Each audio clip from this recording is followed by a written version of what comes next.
aussi féliciter les élèves qui ont pris part à cet exercice de façon si engagée, mais de façon si réussie. Et féliciter les lauréats, les lauréates et les lauréats. Féliciter bien entendu la seconde SA, mais féliciter toutes les classes et tous les élèves qui ont pris au sérieux cet exercice important. Mon prochain mot est un plaidoyer en faveur de la langue française. Dans cette terre de souverainisme et de nationalisme parfois exacerbé, il est important de rappeler un certain nombre de choses. En tout cas, c'est ma conviction. Je discute souvent avec des responsables du ministère de l'Éducation nationale et je leur dis deux choses. D'abord, je suis totalement d'accord et engagé dans la promotion des langues nationales. Ce n'est pas simplement une question de fierté, mais c'est une question d'enrichissement personnel parce que c'est d'abord le véhicule de notre culture. Mais je précise ensuite que je ne suis pas d'accord qu'on considère le français comme une langue étrangère.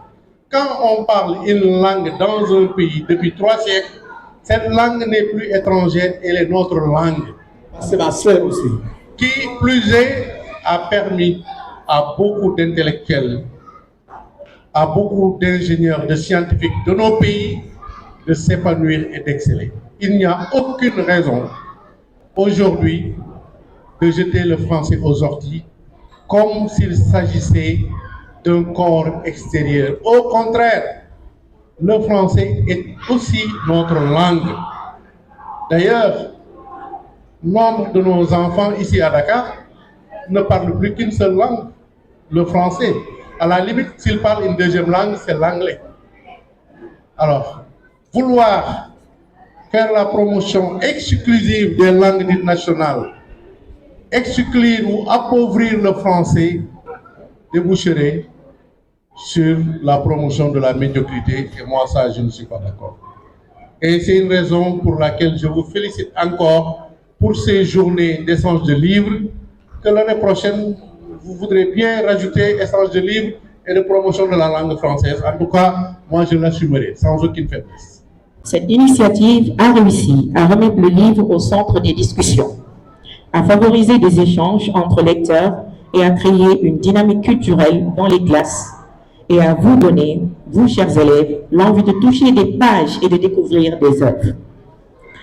J'espère que cette aventure ne s'arrêtera pas ici et qu'elle continuera à grandir dans notre établissement, les cours privés Amadou et Koumba. Je terminerai en disant simplement, continuons à challenger nos élèves, à croire en eux et à leur offrir des espaces où ils peuvent révéler le meilleur d'eux-mêmes. Je vous remercie.